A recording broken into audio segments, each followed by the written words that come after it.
Welcome to the Higher Form podcast, where high performance meets real life. We talk about how to grow with intention, lead with clarity, and feel strong in every season.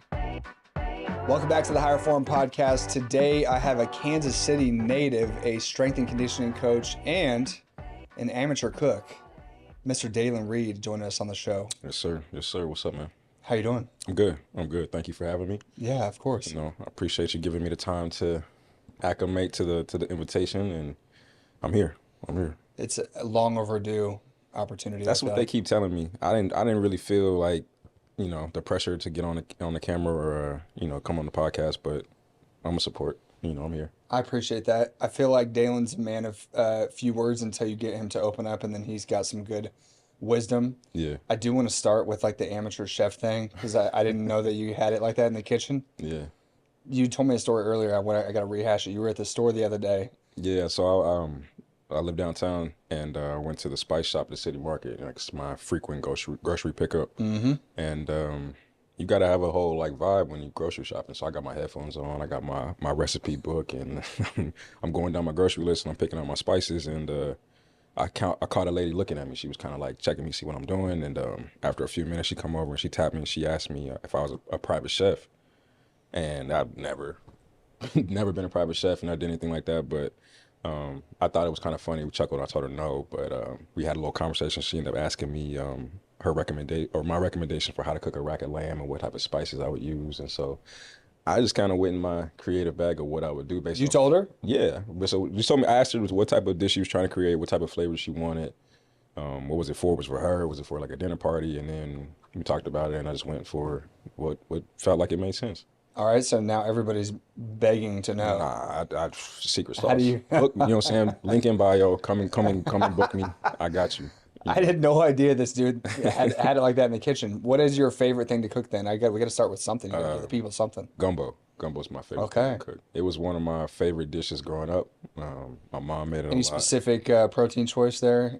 Or is it like the traditional, like pretty much the southern traditional way. Crawfish, sausage, or you talking about like chicken gumbo? A seafood gumbo, shrimp? or like a chicken and sausage gumbo. Yeah. You can't beat either one to me. But it takes a lot of, for me, it took a lot of practice. Mm-hmm. You can't rush gumbo. You can't try to like impose your will. You got to just take your time and cook it right. Take everything. I like to chop all my vegetables up and be very meticulous. Mm-hmm. Make sure thing is prepped up right, and I don't have anything going on. So when I start cooking, I'm totally locked into my full thing, and it always comes out really well. It's taking some time, but I think that it's pretty good. I'm at the point now where a few of my family members will request it or like ask me to make it specifically for an event or for them. I feel like what you just said about not imposing your will, but like leaning into the fact that it takes time, sums up your personality in a lot of different ways. Yeah. I'm not saying that you don't have the capacity to, or I haven't seen you impose your will on certain things, right? I've seen you attack workouts before and get after it, and I know you know how to dial it in and turn it on. Right. But one of the things that, since we've met, I've really learned about you is that you don't have this unnecessary sense of urgency. You do a really good job of letting things kind of come as they need to come. Where do you think that came from? Trial and error. Yeah. Learning in real time, like, as far as like trying to make things happen. I think a lot and I overthink a lot, and so that leads me to seeing or trying to map out possible futures for the things that I want. Mm-hmm. And you don't always get what you plan for, and the things that you overthink still don't end up happening. So you end up in this like spiral, in this loop. And I try to just pull back and let things happen sometimes. Like if I set myself up and I put myself in a position to follow the series of steps, then I will be successful or like lead to my goal. And it takes me a time sometimes to, get back to that way of thinking. But when I'm in that zone or when I'm in that mode, I find myself being able to like really just let things happen and move down a divine path. And what's for me is going to come to me. And if I wholeheartedly believe that. And I think if anyone else does, then you will see the payoff from that. Yeah. Yeah. I think that's a good way to look at it, man. We've gotten a chance to work together for almost 2 years now. Coming up on that 2-year anniversary. Kind of crazy. Time it's flies. Been flying. Yeah, I think we talked about this all the time, but like since I've joined the team, like nothing has been the same. Like it's been a state of like change and like just ups and downs from like the location to the community to the way we do things, our philosophy, our structure. Like everything has been like growing and changing. And so coming up on my 2 years starts to feel like we're actually like placing some roots a little bit and I feel locking down. that. So it's a different feeling, you know. It's kind of like the maturation of like the things that we talked about in that very first phone call when I was still in California. Yeah, dude. Yeah. Tell me a little bit about your story about how you got into fitness, and then we can get to how you got to Cali and then how you came back to Kansas City. But what got you into fitness? Played sports growing up. I knew that. Yeah, I've always been an active person. Sports has always been an outlet for me, whether it's just been like shooting hoops outside by myself or playing organized sports. I didn't play team sports until I got to middle school. So everything was just outside playing with my friends or pick up Yep. ball. But I was a bigger kid. I have asthma. And when I was in my like somewhere between like maybe 10, 12, something like that, maybe even a little bit younger, I had a severe asthma attack. Okay. Was on some medication for that, gained some weight, and I became a bigger kid, but that didn't change my activity level. Still like to run around and be active. So that continues to like evolve to the point where I'm playing like high school sports. I start getting unfortunate injuries. That leaves you a little bit more sedentary. So, you know,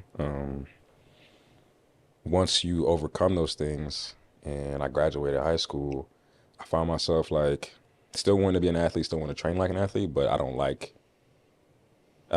the way I eat, and like I'm not an athlete anymore. So I got to change the way I approach my health and my fitness, which kind of led me to bodybuilding or like weight loss and like this whole like new endeavor of things. And like I wanted to find a new way to feel better in my clothes and take the athlete I felt like I was when I play sports, or like I felt like on this side I wanted to be more visible. Because you know how it is, like if you go play pickup ball, you're going to pick who looks like they can play. If I go stand in a line with a lot of other people, I didn't necessarily look like I could play or like the top athlete, even though I could hoop, You could shot. you know. So I wanted to change that perception. Yep. And that just comes through, you know, trial and error again, figuring out what works for me, because it definitely wasn't the first try, like the first attempt, and like I didn't have a playbook. It wasn't like I went and got a personal trainer and I went and had a nutritionist, or like I had someone around me that was like, oh, this is how you do it and come and follow me. It was kind of like, here, I got these men's health books. We didn't have ChatGPT, and you got YouTube and you got the rest of the internet you can find, and you start just kind of piecing things together and trying to figure out what is going to work, what's going to be sustainable, what am I going to enjoy at the end of the day, what can I repeat. And that's kind of the jump off point from that, for my fitness at least. What about like the coaching side? When did you officially make that transition into coaching? The transition came my sophomore year of college. Okay. Cause Yeah, because you were doing athletic training. Yeah. So Yeah. I kind of changed my major or my focus a couple times. Originally coming out of high school, I was in sports journalism, communication. I thought that I This really man was a wanted to do that. broadcaster, and if you hear his voice, you will fully understand that. I did a little bit of broadcasting for my local high school. We did the women's basketball games, men's basketball games, a few emceeing of, what do you call them, like the assemblies and holiday events and stuff yeah, like yeah, that. There's yeah, a couple yeah. times I had to do some podium work for that, but I didn't really care so much as I just wanted to be around sports. That was the thing for me. Like I could talk and I never really had a problem talking around people, but I found myself really wanting to be as close as I could to sports. And so from there, I went to an open house my senior year at KU for athletic training.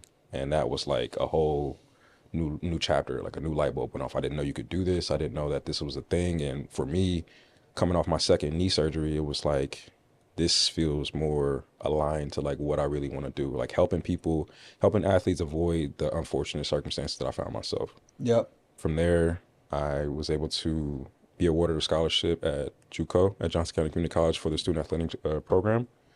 And I was able to train and work with a lot of athletes over my time there. Yep. I met a couple of guys, twin soccer players from Slovakia, David and Adi, and just kind of became real cool. We started talking a little bit, and I was training, and I was really getting deep into my bodybuilding at the time and trying to take it to the next level. And these guys were also bodybuilders. Like they were full-time athletes, but like they were very like gym rats, and they were the strictest.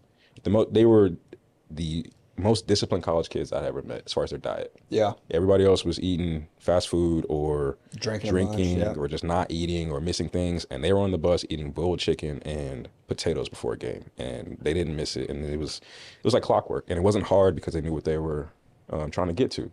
And so these shared commonalities and kind of like easy conversations that we develop over time led to them asking me to train them. And I didn't know anything at that point about training an athlete, let alone like training a soccer athlete wanting to get better at their sport. But I knew I was like, this is exciting. I would like to do it.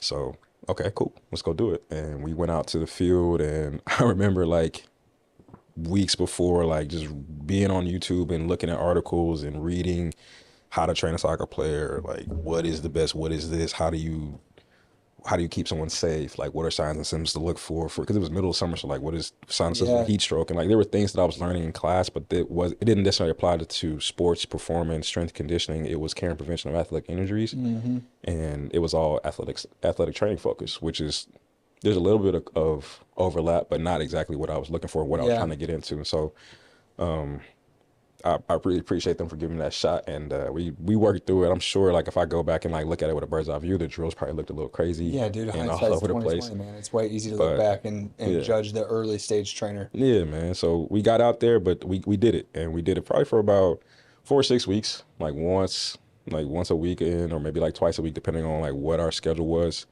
And then from there, it just kind of took off. I was really catching a lot of speed with my own progress. I was dropping weight pretty consistently at that point. Yeah, dude, you lost a significant amount of weight during that time frame. And this was the same year. So by the time we finished that school year, my sophomore year, we weren't training anymore. They were moving into a different direction. I was trying to figure out where I was at with school and with my own training and things like that. And personal training started to come into the picture, and still wanted to train athletes. And now I'm thinking about switching my major to do different things. And life started to happen. You know, I'm at this point of not necessarily being a kid, but I'm still a young man, and there's a lot of different influences that were coming into my life at that point. So we jumped off and went a little bit away from training for a while, but then I made my way back. Yeah, so you took a hiatus. You left the fitness industry and the training industry for how many years then? Probably 3 to 4 years where I didn't do really anything other than like training, working out myself, or like just hanging out and working out with my friends. Yeah. And that was really based on some personal trials that I was going through, wanting to expand myself and branch out a little bit. So I moved out of state, wanted to experience life a little bit, not really ever having a chosen like plan or path of what type of coach I wanted to be at the time, just knowing I really like this thing, I really enjoy it, and I'm passionate about it. Yeah. And I knew I wanted to own or open a facility at some point. I wanted to open a place where athletes could come and be surrounded in an environment of education, quality coaching, and just be a space where you could go and do your thing, and you didn't have to feel isolated in the middle of the map, because everything is a little bit slower in the Midwest. And so by the time we get things, it's late. And I wanted to create a space where we weren't so far behind, and we could match the rest of our competition outside of the Midwest and feel like we were on the same page, and we wouldn't have those same pitfalls or unfortunate circumstances, like not getting the invitation to a camp, or not getting coaches to look at you, or having an injury that could have been avoided. That's where we kind of like bounced back to. Yeah, so you ended up West Coast. I know it wasn't directly to San Diego. You stopped. Lived in Portland. That's what I thought, yeah. Portland, Oregon was first. I lived in Portland for a little over a year. I loved it. I love Portland. I heard it's beautiful, man. I've never made my way up to the Pacific Northwest. Man. I love Portland. Portland is one of my favorite places to go, from the scenic views and the nature to the food. Shopping is cool. There's a lot of like little hideaways and like hidden valleys, or like hole in the wall type of things. Yeah. You go downtown that you can find and always find something to do. And being from the Midwest, this was like a whole different like world. Like I could go to Mount Hood, go to Mount Tabor, I could go to the beach, I could go to Washington, I could go down to California. I felt like as a young 20-something, like this is where I'm on. You could experience the world a little bit. Yeah, I could really get out and figure out who I am and what I want to do and what's next for me, especially where I was coming from. This is what I needed, I felt like, at the time, at least. Yeah, I can imagine, man. So then I know you're very fond of your time in San Diego. Tell us a little bit more about like what your experience is like out there. You got to work with some super high level Hmm. coaches in the strength and speed industry. You got a chance to really develop your craft a little bit more. Yeah, Share a little bit about that experience because I know that yeah. that was very impactful for you. San Diego was it was something completely different. It was one of the more meaningful times in my life. It came at San Diego was not a planned stop on my journey. It Hmm. wasn't something I like was like, oh yeah, for sure I'm gonna go do this. At this point, I wasn't coaching. I was kind of like getting back into it, and again going through trials of life. My boy, my best friend Brandon, he was very adamant about me coming out to see and visiting San Diego, not only just to see the city, but also to kind of get back into coaching. He had started working with a few different coaches in a few different gyms out there. He was an Olympic weightlifter. He's also a speed coach and a strength coach, and Hmm. he was working with some guys and working with some athletes that he felt like was going to help reinvigorate my own drive and give me more direction and kind of like get back into what was passionate and what we always talked about. And I blew it off for a long time. I probably brushed it off for a little 6 months, a better part of 6 months. Eventually, God has a funny way of pointing you in the right direction, and that's what happened. I found myself in a situation where a one way flight and a lot of ambition was what I had, and so It's I cool, went. man. It takes a lot of courage.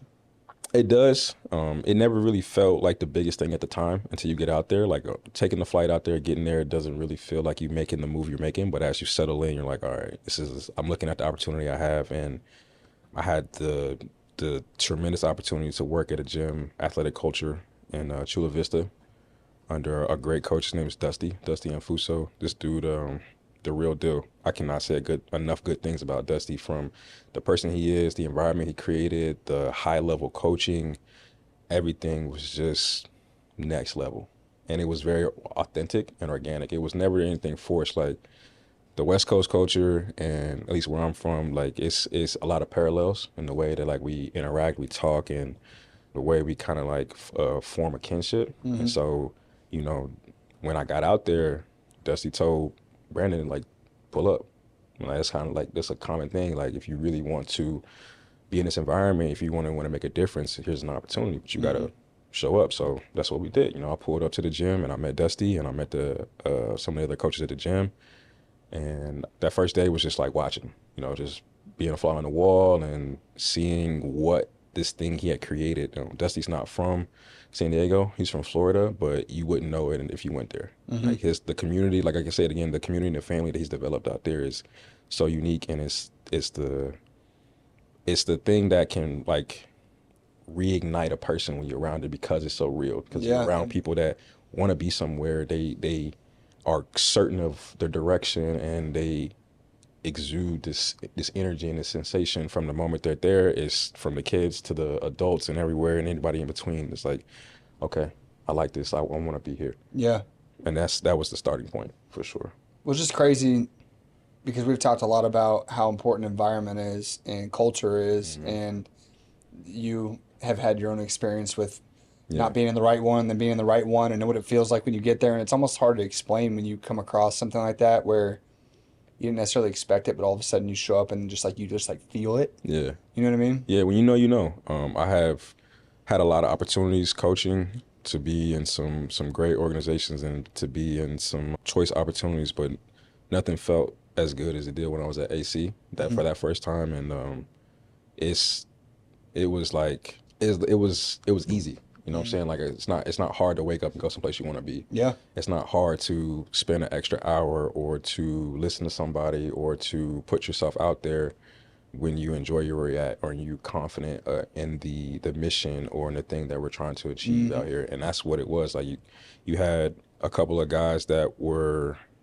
experienced in different ways, but all trying to help athletes get to the same goal, which is Yeah. the best they could be, as safe as possible, and make it repeatable over and over again. And that for me, that was the first time I had felt like I was a part of a team like that. Yeah. It's different when you have these own ideas and you have its own motivation and it's this thing you obsess and you think about. But when you find those like-minded individuals and you talk about it, and it becomes easy to just go from a concept to a plan to execution. And Hmm. that's what it was. It was a well-oiled machine. When we would have conversations at the gym one day about tweaking a plan or putting something to effect, where it was an assessment or if it was return to play, rehab, checking on the status of an athlete. If we're running sprint sessions, we would meet, have a very like disciplined, efficient meeting, put a plan together, and then we were gone, right? We meet at the field or we meet at the gym, and everyone's there on time. We start setting up.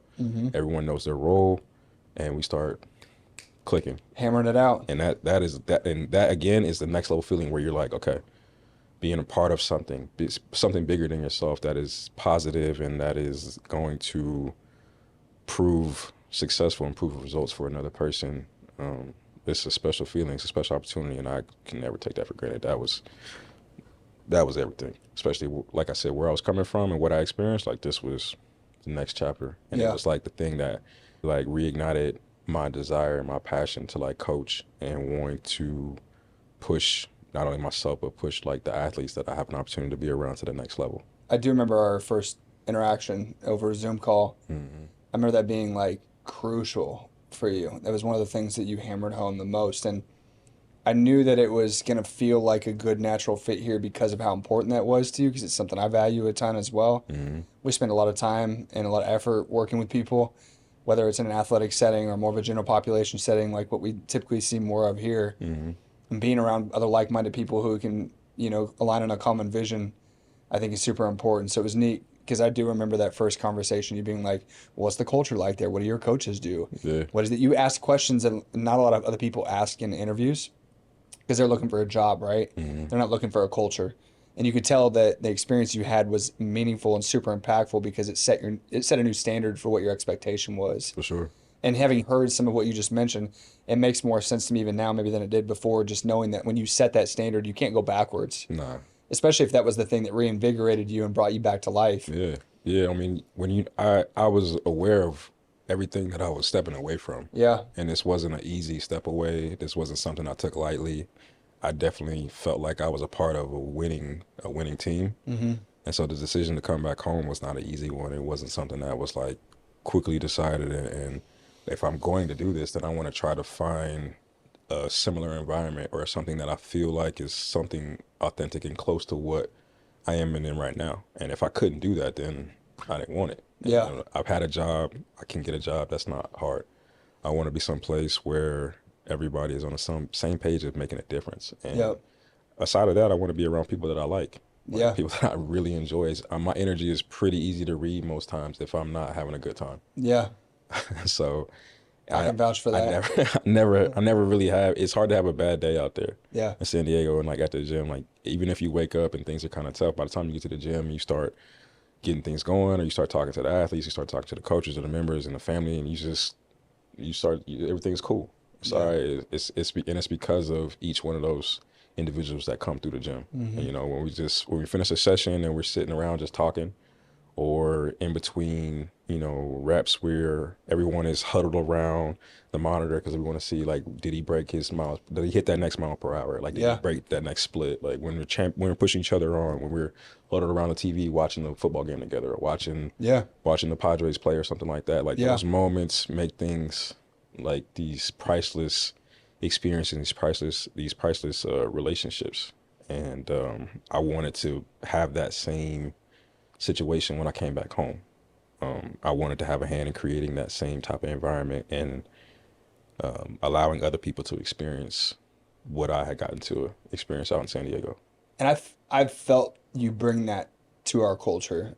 You've done an amazing job with one of the 5 main things that we've talked about here on a regular basis from a cultural standpoint is being an asset. Yeah. You are a phenomenal programmer. This dude reads strength and conditioning texts for fun. We were joking about it right before we came in here, but I appreciate that. And I'm a training nerd too, so I can track with a lot of the stuff you're saying. Like, oh yeah, I've read about this or do this, but it's been cool because you got a chance to experience that culture there. Obviously had a massive impact on you. Since you've been here, it's been really refreshing for me to have somebody that I can look to and hand things off to in regards to like trust in the programming. And that's like handing things off used to be one of the biggest things I struggled with. But I've really appreciated being able to have someone who is on staff and on the team that, one, has helped develop that standard here, but two, expanded upon the cultural and technical aspects of the way we do things to help create that type of environment. Yeah. Even though the setting is much different. I know you love working with athletes, but I think it's also cool because you bring that same flair and that same focus and that same attention to detail to general population training. So it's just cool to see where that's come from. Yeah. And just kind of like talk through that with you. You know what I mean? Yeah. I mean, and again, I got to give a lot of that credit to my time at Athletic Culture. Yeah. You know, the way that Dusty is structured, his environment, and the community out there is everyone's an athlete. Yeah. You know, when you have everyone from, you know, your kids, your junior varsity, and then you have your high school kids, you have your college and your pro kids, everybody's training in the same environment as your general population, people start to like want to test their own abilities, right? So why deny them that? And Dusty never did that. You know, if we're running sprints with the athletes, then we got everyone else running sprints, and we're doing hurdle hops, and we're doing dynamic warm-ups, and we're going through these things with the same level of intent and the same level of care as we would of our athletes. And so that to me was a no-brainer. Like, why wouldn't I treat everyone like an athlete? Like, Yeah. if you don't use it, you lose it. So Facts. that becomes a part of my own like building blocks of programming or how I look at things. Like, I want you to be able to do whatever you want in life. That's what being an athlete kind of is. Like, you can go and do whatever you want on the field. That's usually the most dangerous player. And so to feel like that as a person that isn't a professional athlete gives you a different look on life, I think. When you can go and jump around and you can go and land from a drop down, or you can cut, or you can just handle your own body weight, or you can hold yourself up, it gives you a new level of identity. It gives you a new level of confidence with just being out in the world and feeling like whatever comes my way, I feel confident in my ability to take it head on and do something, you know, whether I have to make a move or I need to sit still or I need to protect someone. Like, I'm confident in my own abilities to perform. And that's what was like driven home to me. So when I come home to, you know, Kansas City, I'm not going to switch that up. I'm not going to try to like put the training wheels on someone just because they didn't sign up to be an athlete. Like, surprise. Welcome to my Welcome. lair. Yeah, welcome. And now you are seeing the benefits of just trying and doing and showing consistency, and it's paid benefits, I think. Yeah. Well, it's cool because so many people need to have that sense of confidence that they can do more than what they are required to on a day-to-day basis. Yeah, you gotta do hard shit. Yeah, for sure. And you, like you said, if you don't use it, you lose it, man. Yeah. If you we just talked about this, I think yesterday in a meeting, where it's like, if you go to just kind of like pick up a jog and go take off to grab something, or, you know, beat a car across the street, and Yeah. you haven't trained or done that, or you got to hop up off a curb and you don't know how to land. Or, Yeah. I mean, a lot of times people get hurt when they trying to do hard shit and they haven't done hard shit in a while. You know, you went to try to chase after your kid and pulled your hamstring, or you hopped down off the stair and it busted your Achilles, or I tried to reach and grab something real quick and I felt this little tweak in my shoulder. And it's like, you got to spend more time putting yourself in situations where things are hard. You got to spend more time trying to improve. And then those hard things in an instant don't seem so hard. Yep. And that's usually the athlete mentality. And that's where you try to get your gen pop client to get that same mindset. For sure. You pull what you do from such a broad variety of different methods, right? Like a couple weeks ago, you had like 8 different professional influences on the board in regards to training styles. Yeah. Was that more driven by your early curiosity and your journey to find different ways to optimize? Was that something that was developed more as you got into environments where you wanted to try to learn things at a higher level and best practices because you're working with athletes? Is it a combination of the both? Where do you feel like you started really dialing into all these different details and methods and really forging your own approach to things? It comes from wanting a little bit of both, you know, wanting to be well-rounded in my education and my approach. You know, you see a lot of things going from different gyms, moving across from Kansas City to Portland to San Diego, not only just like training myself, but training athletes. Like, you pick up on a lot of different things. And so they don't always have the proper name or the proper description of what the person might be talking about. So then you find yourself going to Google and like learning about it, and it starts this rabbit hole. And so then you learn oh, well, this method was developed by this coach, like the conjugate method by Louis Yep. Simmons. Like, okay, well, what is that? It's just this. What is this? It's like, oh, it's a powerlifting thing. It's like, it's not a powerlifting thing. And then you start to ask yourself more questions and try to get better acquainted with something that is ever present in pretty much all like gyms, or all athletes are going to come across this training style, or they're going to come across this type of environment. So I better spend some time like getting acquainted with it. And I'm not going to try to be an expert of every single thing, but like I want to at least try to be well read a little bit, and I think from there I want to try to pass it on to the team. Yeah. You know, we're not trying to reinvent the wheel. No. Most things with training have been done before, even though they're constantly being improved upon. So I want to try to like, hey, like these are the things that have led me to this where I am right now. Let's talk about them. You know, if you have questions, if I have questions, we can now like use each other and like feed off each other. For as like my athletes, or for my clients in programming, I try to keep it safe and simple. A lot of the different training styles or training methods, you know, they have their own like unique quirks, but the goal at the end of the day, whatever I'm implementing, is to get results and to keep the person safe. Yep. So I don't try to like get too crazy with it or try to do too many different things at once. Like I try not to let my brain get away from me, which you know that it's kind of easy with programming. Like I'll start out pretty broad and try to refine it back down, and then we end up getting something that works. And that's the bottom line. It's like have something that works, have something that's sustainable, have something that people enjoy and that's safe. And Yeah. that's where I kind of like, whether I'm training an athlete or I'm training a one-on-one client or whatever the case is, like that's usually the guidelines. Yeah. What's interesting too about it is when you look at the foundations and the principles behind all these different practices or methods or individuals that influence the different styles, a lot of the principles are pretty similar. Yeah. Like the crossover is there. You Yeah. know, the progressive overload side of it, being able to, you know, utilize certain set and rep schemes and pair certain styles of exercise together for certain outcomes. It's just, like you said, it's easy to get really sexy and try to take things all the way out into the stratosphere with all these different ways to make it unique. But Yeah. that's the thing I think I appreciate the most about your programming is, Well, I mean, we talk about like is the frame of mind. Yeah. You know what I mean? Like Yeah. what are you trying to do? Like what do I want? Or what am I trying to improve? Like what is the goal of this session, or what is the goal of me working with this client or this athlete? And then from there I just kind of work backwards. Like, okay, well, this is my goal. Like what is my, you know, logistics, or what space do I have? What type of time? Like what type of obstacles do we have to overcome? what variables do you have to work within? What variables do I have? Like I kind of like try to look at everything in pieces and then figure out where every piece fits as I like refine the programming and find the plan. And then it gets back to like, is this safe? Is this repeatable? Like, is this gonna work at the end of the day?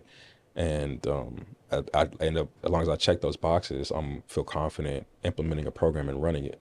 And Yep. then I feel even more confident in my ability to, you know, not know things or learn in real time and make adjustments that are going to work out best for the client or athlete. Because what I want and what I program doesn't always work. Yeah. And I have to be able to be adaptable. It's just as adaptable as I want my client or my athlete to be. I also have to be that way as a coach and make the changes that are going to work and be successful. Yep. And I think when I accepted that, that's when I was able to really start to look at things with a little less anxiety and just stay present in, you know, the training session or in the programming session or in the conversation or whatever I'm doing. Like I'm just a little less on edge about it.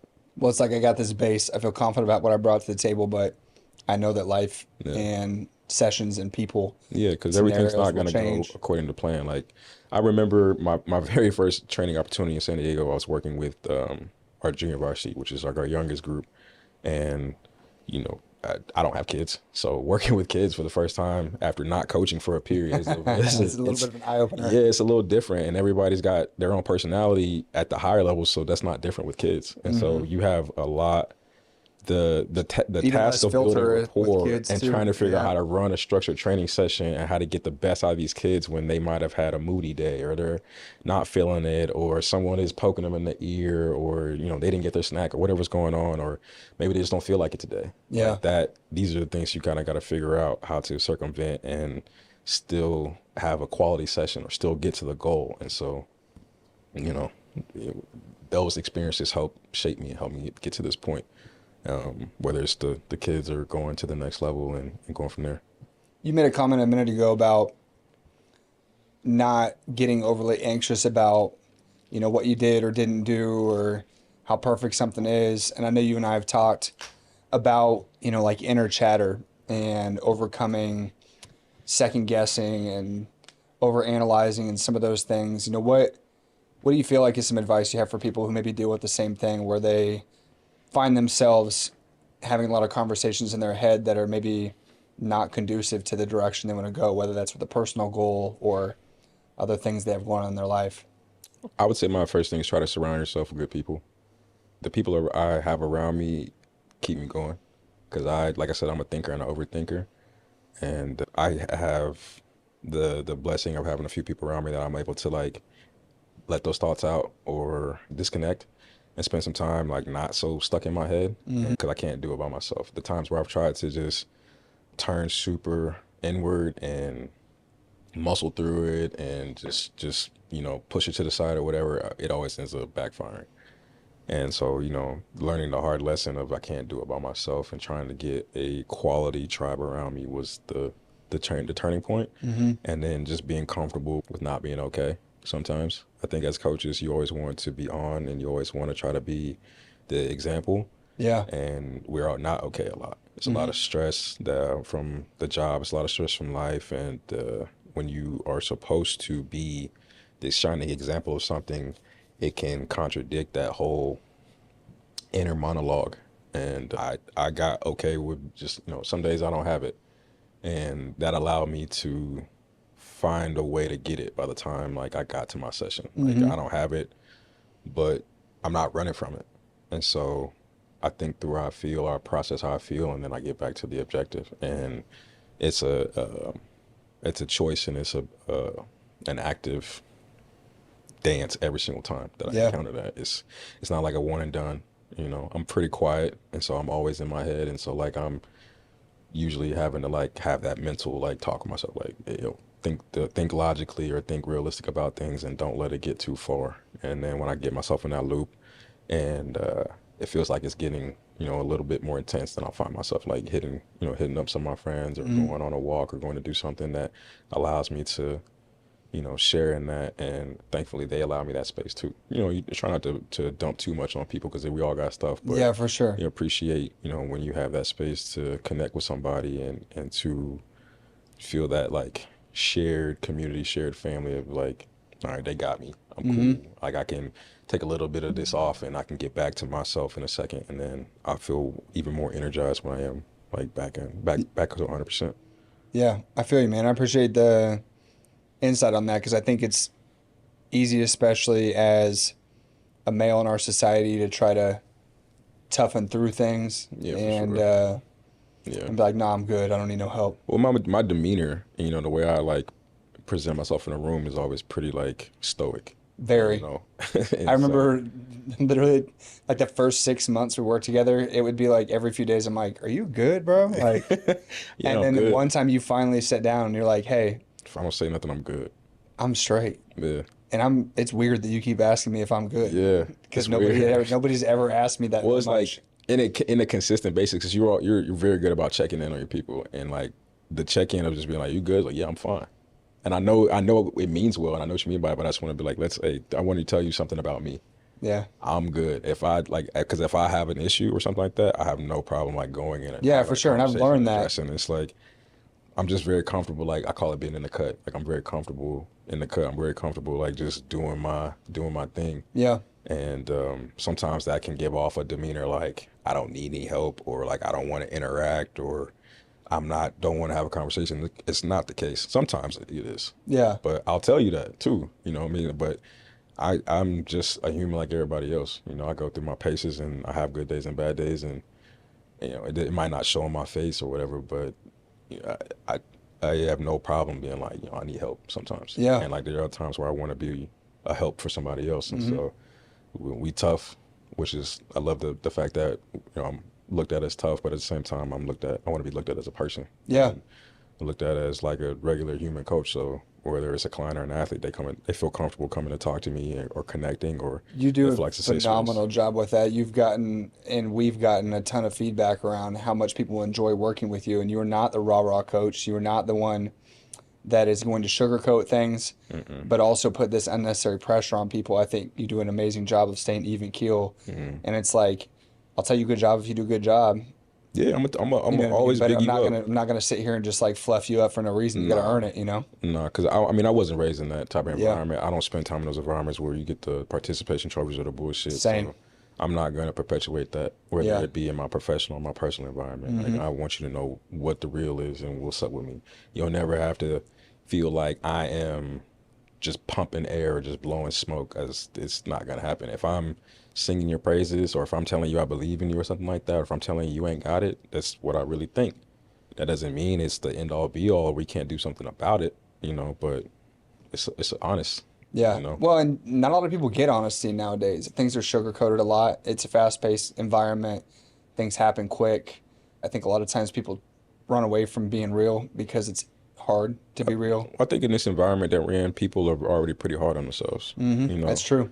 From whether you're an athlete or just a person that goes and works out, or you're It's a really just good point. practicing, Yeah. like, people are really hard on themselves. And so as a coach, the last thing you need to do is be harder on them. There's a difference between trying to motivate somebody, give them a kick in the ass, and just being an asshole. Yeah. And it's very clear based off your intent or your personality or who you are as a coach and as a person, which side of the line you fall on. And I'm never fall on the asshole side. Yeah. You I would know, agree. I've never seen you be a prick for no reason to anybody.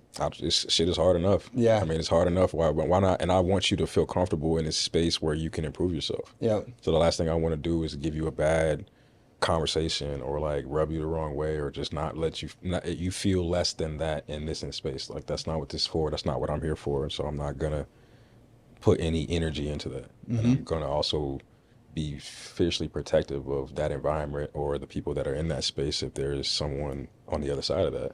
Like, I don't play about my people, and I don't hide it. Yeah. I think everyone also feels that too. Like, I'm on your You team. you get what you get. Yeah, if I'm on your team, I'm on your team. And Yeah. you got me for real. And Yeah. I think that is part of what allow people to gravitate to me, even though I have like a little bit of a refined demeanor, or Yeah. I could be kind of stoic. Is that like, this dude's authentic? Yeah. I feel like I'm getting exactly what I came for with Mm-hmm. it, and that's intentional. And I'm glad that people are able to pick up on that and mirror that authenticity once they've spent more time in this environment with us. Yeah. You know, Well, I appreciate the hell out of that and many other things about you, man. And to bring it, full circle, one of the things that we started with was you talking about how it feels like we're finally settling into something that could be a little more consistent and predictable in hmm a good way and not seeing so much change. And while that change was necessary, it does feel like we're kind of at this spot right now where we've got a really long runway of success and opportunity ahead of us. What do you think excites you most about your future in the fitness industry, the sports performance industry? What things are you most excited about as you move forward? everything. I think one of the really cool benefits about where we are as far as like planting roots is like you can do whatever at this point. You got your Mm-hmm. feet set. If I got my feet set, I can throw a punch. Like, I can throw a pretty powerful punch. And so I feel like we're kind of loading up to like do something here. Yep. For me personally, I feel like I'm kind of in that same position. Mm-hmm. We talked about this early on in the year. Like, I turned 30 this year. I feel like I'm in a prime position to get it still. It doesn't feel like I'm slowing down. It doesn't feel like my opportunities are dwindling. I feel like from sports performance to coaching, personal training to education to just expanding myself and being more visible, being more recognizable as a coach and as an outlet or as someone that you can go to in this space is growing. And I think that it's going to keep going. So I'm excited for everything. I'm really excited to spend more time training athletes as Mm-hmm. far as like running some independent speed sessions, running more consistent off-season strength training sessions, and getting back to kind of sharpening that tool in my Yep. belt. I'm excited for our community to keep like excelling. One Mm-hmm. of the things that I tried to bring to the environment here was like the intent of wanting to be better and like Yeah. trying to be the best. And so we started implementing these fitness assessments, and Mm-hmm. we went through and we did the lift off this summer. We talked about the Evexia games and like trying to create a fun environment that is going to test you as well as like train you. Yep. And I think that that's one of the unique things about Evexia. It's one of the unique things about myself. It's one of the unique things about what we're trying to create is that it's fun. Yeah. This is enjoyable, and like this, the sky's the limit. And Yep. I think that's something that is easily felt the longer you spend around us here. Yeah. You know, you can do whatever. Like it's an Sky's the opportunity to limit. move forward. Yeah. So I think that's where I'm at, excitement wise. Hell yeah, man. I appreciate your time, dude. It's been a pleasure to finally get your voice on the pod. Yeah. Yeah. Everybody was waiting. They said they wanted to hear me on the pod, and they wanted to, learn a little bit more about me. So I hope this was a little bit of what they asked for. We'll Yeah, see. I think we got enough to get it going, man. Yeah, But if you want to hire me to be a private chef, just like I said, link in bio. If you're looking for a speed session, or you're looking for a strength coach, voiceover actor, this man's got you some there voiceover too. work, whatever you need, just go ahead and reach out to my agent. I got you. Yeah, D1 Fit on Instagram too, right? D1_fit on Instagram. We will have some open sprint sessions on Saturdays starting next week. Come on out. You don't have to be the best athlete. You don't have to be the fastest person, but if you're interested in getting faster or learning about sprint training, come on out. Come have a good time. It's fun to work with, man. It's a good time. Yeah. Thanks again, brother. Thank you, man. We'll catch you next time. Thanks for listening to today's episode. If you liked what you heard and want to hear more, you can follow us on social media and tune in anywhere you listen to podcasts.